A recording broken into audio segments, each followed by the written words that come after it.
Halo, assalamualaikum warahmatullahi wabarakatuh. Jumpa lagi dengan saya Robert Fahmi di channel Analisa Politik. Teman-teman, ini sudah lama saya tidak update konten terbaru. Hari ini saya akan berkomentar soal isu-isu yang lagi hangat, terutama ketika aktivis 98 yang mereka menamakan dirinya Pena 98.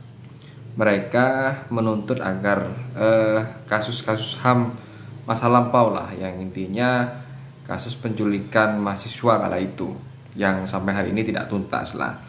Ini kalau saya membacanya, arah tuntutannya ini hanya sebatas black campaign belaka, yaitu agar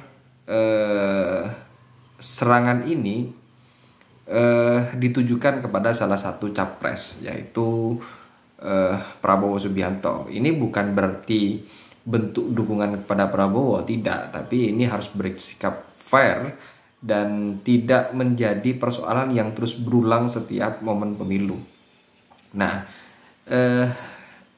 Pena 98 ini menyuarakan itu, jadi mengajak, kalau saya baca beritanya sepintas itu mengajak publik agar ya bagaimana kasus 98 ini, terutama ketika penculikan mahasiswa atau HAM masa lampau itu tuntas lah. Cuman ini yang menjadi kurang pas, itu tuntutannya tidak jelas kepada siapa.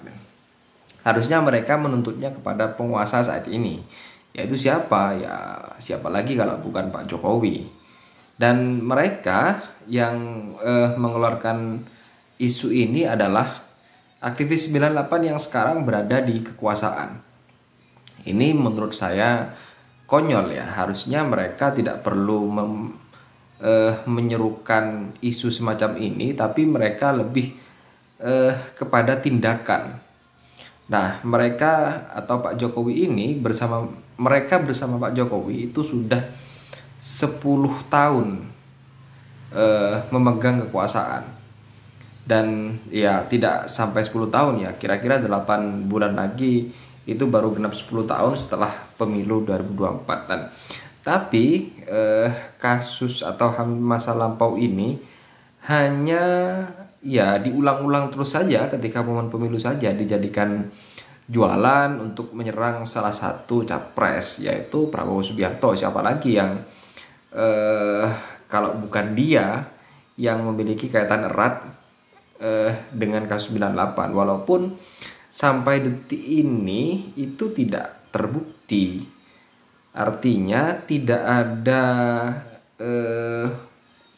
peradilan yang jelas. Harusnya mereka yang menuntut ini Pena 98 ketika Pak Jokowi di periode pertama itu memegang kekuasaan, mereka harusnya yang mengadili, membongkar semuanya siapa aktor-aktor di balik itu, agar ya jelas hukumannya apa, terus kemudian siapa saja yang terlibat.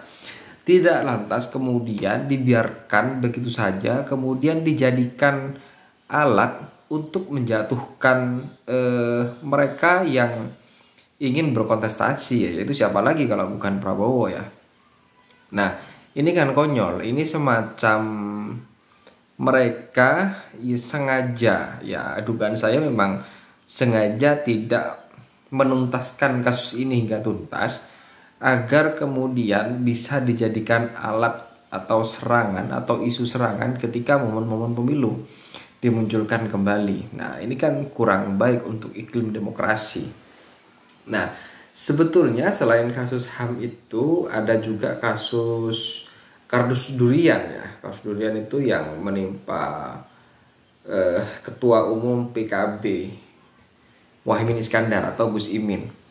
Tapi beberapa waktu lalu kasus itu sudah inkrah dan Caimin itu dinyatakan tidak bersalah. Dan sebelumnya kasus itu tidak kunjung menemukan titik temu, sehingga kemudian ketika setiap momen pemilu itu selalu dimunculkan dan pasti mengarah kepada Caimin. Ini kan konyol, tapi nasib Caimin ini masih lebih baik karena sudah ada putusan yang jelas dari pengadilan, sehingga tidak mungkin ini dijadikan alat lagi untuk menyerang ketika momen pemilu. Nah, Ini tinggal kasus HAM masa lampau ini. Kenapa kemudian penguasa sekarang, yaitu Jokowi ketika periode pertama dan Pena 98 yang rata-rata aktivisnya itu berada di dalam kekuasaan, tidak menuntaskannya lewat peradilan, bukan justru koar-koar, ya tidak jelas sebagai alat untuk menjatuhkan. Ini tidak baik. Ini kalau katanya Hasan Hasbi itu, ini semacam kayak kasus G30 SPKI ya.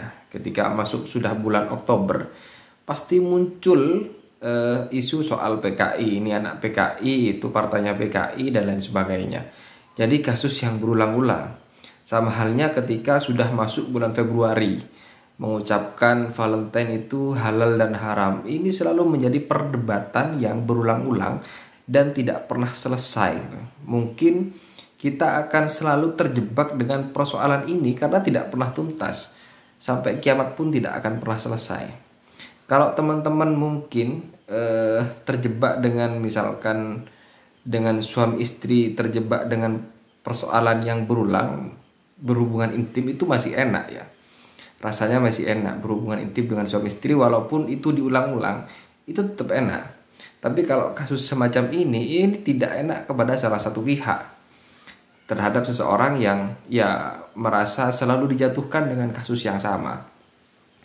Saya rasa publik harus bisa memberikan penilaian dengan jernih, dapat menarik kesimpulan bahwa kasus ini hanya sebatas dijadikan isu jualan saja ketika momen pemilu, kalau kemudian tidak ada tindakan yang pasti lewat jalur hukum, lewat peradilan. Lantas bagaimana menurut teman-teman? Saya rasa bisa menyimpulkan sendiri. Sampai di sini, sekian dari saya. Assalamualaikum warahmatullahi wabarakatuh.